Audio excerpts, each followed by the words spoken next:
ചേട്ടനിപ്പോൾ ഈരാറ്റുപേട്ടയല്ലേ താമസിക്കുന്നത്? അതെ. അപ്പോൾ അവിടെ ആരൊക്കെയുണ്ട്? എങ്ങനെയാണ് കുടുംബജീവിതം?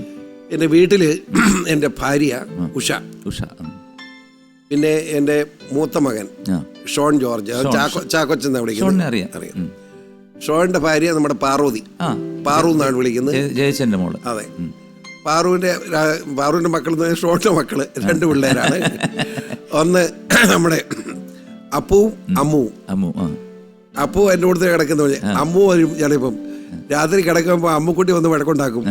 അപ്പൂപ്പ കൂടെ ഞാനാന്ന് പറയും. അപ്പൂപ്പാന്ന് എന്നെ വിളിക്കുന്നത്. ചിലപ്പോൾ അമ്മുക്കുട്ടി എന്നെ കെട്ടിപ്പിടിച്ച് കിടക്കുന്നു. അങ്ങനെ ഇത്രയും പേരാണ്. എൻ്റെ രണ്ടാമത്തെ മോനുണ്ട്, അവന് ബിലീവേഴ്സ് ചർച്ചിൽ മെഡിസിന് പഠിക്കുക. എന്താ പേര്? ഷെയ്ൻ. മാത്തച്ഛൻ എന്നാണ് വിളിക്കുന്നത്, ഷെയ്ൻ. ഇത്രയും പേരാണ് വീട്ടിൽ. പിന്നെ ഞങ്ങളുടെ ഒരു വിജയമ്മ എന്ന് പറഞ്ഞ ജോലിക്കാരിയും വീട്ടിൽ വർഷങ്ങളായിട്ട്. അപ്പോൾ അവിടെ കൃഷി വല്ലതും ഉണ്ടോ? അത് താമസിക്കുന്നത് 1 ഏക്കറോളം ആയി. അതിനകത്ത് എല്ലാം ഉണ്ട്. പിന്നെ പശു അങ്ങനെയുള്ള ഒന്നും വളർത്തുന്നില്ല. എന്നാന്ന് ചോദിച്ചാൽ വീട്ടിലതിന് സാഹചര്യം ഇല്ലാത്തതുകൊണ്ട് നടത്തുന്നത്. എനിക്ക് ആടിനെയൊക്കെ വളർത്തിയാൽ നാട്ടുകാർക്ക് ശല്യമല്ലേ, പശുവിനെ വളർത്തിയാൽ നാട്ടുകാർക്ക് ശല്യം വേണ്ട. അതുകൊണ്ടാണ് അയലക്കത്തെല്ലാം തൊട്ട് വീടുകളാണ്. അതെ, അതുകൊണ്ടാണ് വളർത്താതെ. അപ്പോൾ എന്തായാലും സന്തുഷ്ട കുടുംബം. ഒരു കാര്യം എനിക്ക് ചേട്ടനെ കണ്ടപ്പോൾ തോന്നിയത്, മനസ്സിൽ ഒരു ടെൻഷനും ഇല്ല, ഒന്നുമില്ല. കാരണം ഉള്ളത് പറഞ്ഞു കഴിഞ്ഞാൽ പിന്നെ നമ്മൾ എന്തിനാ ടെൻഷൻ?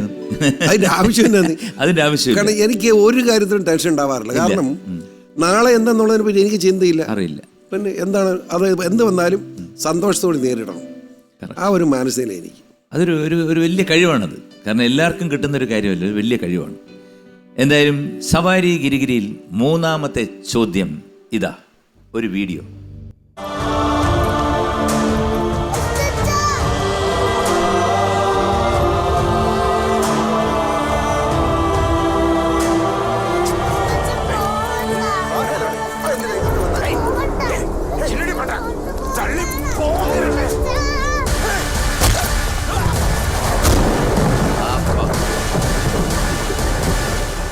എന്റെ പിള്ളേരത്തോടുവാടാ.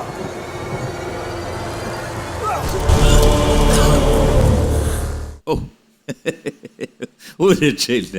അപ്പൊ ചോദ്യം, ഇതിൽ മയിൽ വാഹനം എന്ന IPS പോലീസ് ഓഫീസറായി എത്തുന്ന നടന്റെ പേരെന്താണ്?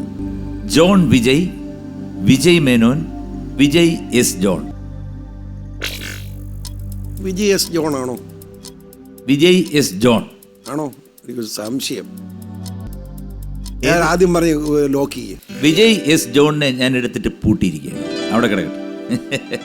അപ്പോൾ എന്തായാലും ചേട്ടനൊരു ചെറിയ ടെൻഷൻ ഉണ്ടായിരുന്നു ഏതാണെന്നുള്ളത്. അപ്പോൾ ആ ടെൻഷൻ മാറ്റാൻ വേണ്ടി ഒരു ചെറിയൊരു ചോദ്യം. ഈ പ്രായപൂർത്തിയായ ആണുങ്ങളും പ്രായപൂർത്തിയായ പെണ്ണുങ്ങളും രഹസ്യമായി ചെയ്യുന്നൊരു കാര്യം എന്താണ്? പ്രായപൂർത്തിയായ പെണ്ണുങ്ങളും പ്രായപൂർത്തിയായ ആണുങ്ങളും രഹസ്യമായി ചെയ്യുന്ന ഒരു കാര്യമുണ്ട്, എന്താണ്? ചേട്ടൻ പലതും ആലോചിച്ചു. രഹസ്യമായിട്ടാ വളരെ രഹസ്യമായിട്ട് പറയാൻ കൊള്ളില്ലാത്തതുകൊണ്ട് ടെൻഷൻ വേണ്ട, പറഞ്ഞു. ഇനിയിപ്പോ അടുത്ത് വരാൻ പോണ ഒരു ഇതിനും ചെയ്യുന്ന ഒരു കാര്യമാണ് ഓട്ട്. അത് ആടും പെണ്ണും അല്ല, എല്ലാരും ചെയ്യുന്ന ഓട്ടം. പ്രായപൂർത്തിയായ മുഴുവനാണ്. അതങ്ങനെ പറഞ്ഞോണ്ട എനിക്ക് സംശയം. പ്രായപൂർത്തിയായ പെണ്ണും പ്രായപൂർത്തിയായ ആണെന്ന് പറഞ്ഞോണ്ട സംശയം. C Vijay S. ജോൺ പറഞ്ഞു. ഉത്തരം തെറ്റാണ്. സോറി. തെറ്റിക്കോട്ടെ, വല്ലപ്പോഴും തെറ്റണ്ടേ, എല്ലാം മുഴുവൻ ശരിയാവില്ല. അത് പെട്ടെന്ന് അങ്ങനെ ഒരു ക്യാരക്ടറിന്റെ പേര് വരുമ്പോഴത്തേക്ക് അങ്ങനെ ഓർത്തിരിക്കാൻ ബുദ്ധിമുട്ടാണ്. കാരണം വെച്ച് കഴിഞ്ഞാൽ ഇപ്പം മെയിൻ ഒരു നടനായിരുന്നെങ്കിൽ ഓർത്തിരിക്കാം. അദ്ദേഹം ഒരു വലിയ നടനാണ്, എങ്കിലും പെട്ടെന്ന് നമുക്ക് ഓർമ്മ വരത്തില്ല. ഈ പോലീസ് വിഭാഗത്തിൽ എടുത്ത് മർദ്ദിച്ചിട്ടുണ്ടോ? അങ്ങനെ വല്ലതും പ്രശ്നം? അല്ല, അങ്ങോട്ടോ ഇങ്ങോട്ടോ? എന്നെ ആരും പോലീസുകാരടിച്ചിട്ടില്ല അങ്ങോട്ട്. പക്ഷേ എറണാകുളത്ത് വെച്ച് പഠിക്കുമ്പോൾ പോലീസുകാരെ എടുത്ത് വലിച്ചെറിഞ്ഞിട്ടുണ്ട് വാഹനത്തോട്ട്, ഒടിഞ്ഞ് മടങ്ങിയ ടൗൺ ഹാളിൻ്റെ അവിടെ വെച്ച്. അങ്ങനെയൊക്കെ ഉണ്ടായിട്ടുണ്ട്. സമരത്തിലുണ്ടാവും നീ, അതല്ലാതെ ഒരു പോലീസ് ആക്രമണം ഉണ്ടായിട്ടില്ല.